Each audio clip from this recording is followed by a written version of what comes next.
Assalamualaikum warahmatullahi wabarakatuh. Perkenalkan nama saya Nisa Arifah.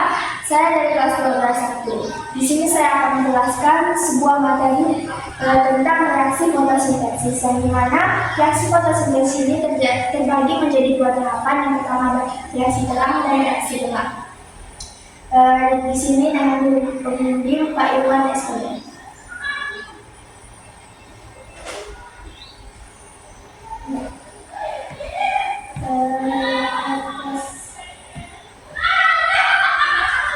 Adapun rumusan masalah yang saya bahas pada kali ini adalah bagaimana mekanisme reaksi terang dalam fotosintesis dan bagaimana mekanisme reaksi gelap dalam fotosintesis, dengan tujuan menjelaskan mekanisme reaksi terang dalam fotosintesis, begitupun dengan reaksi gelap dalam fotosintesis.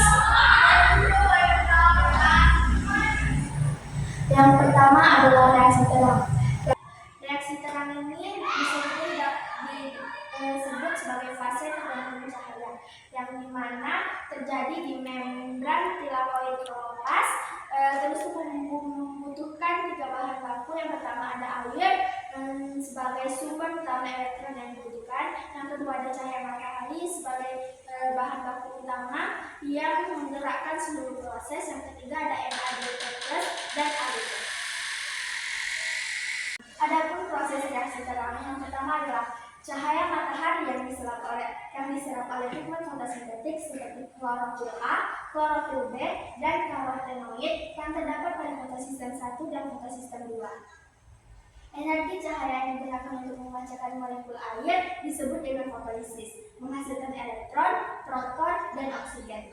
Elektron yang dihasilkan akan berada ke rantai transport elektron untuk menghasilkan ATP dan NADPH.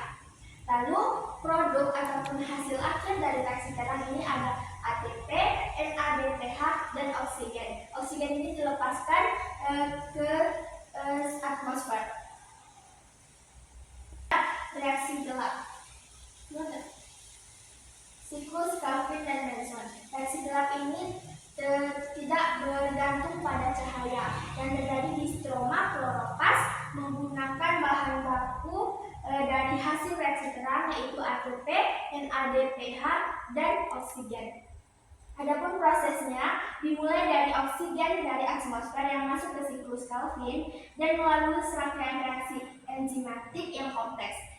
Difiksasi menjadi senyawa organik. ATP dan NADPH dihasilkan dari reaksi terang menyediakan energi dan reduktor. Untuk proses fiksasi karbon ini, proses ini menghasilkan gula atau biasa disebut dengan glukosa. Kemudian digunakan untuk membentuk senyawa organik lainnya. Nah, hasil akhir dari reaksi gelap ini adalah glukosa. Baiklah, sekian penjelasan dari saya. Saya akhiri. Wassalamualaikum warahmatullahi wabarakatuh.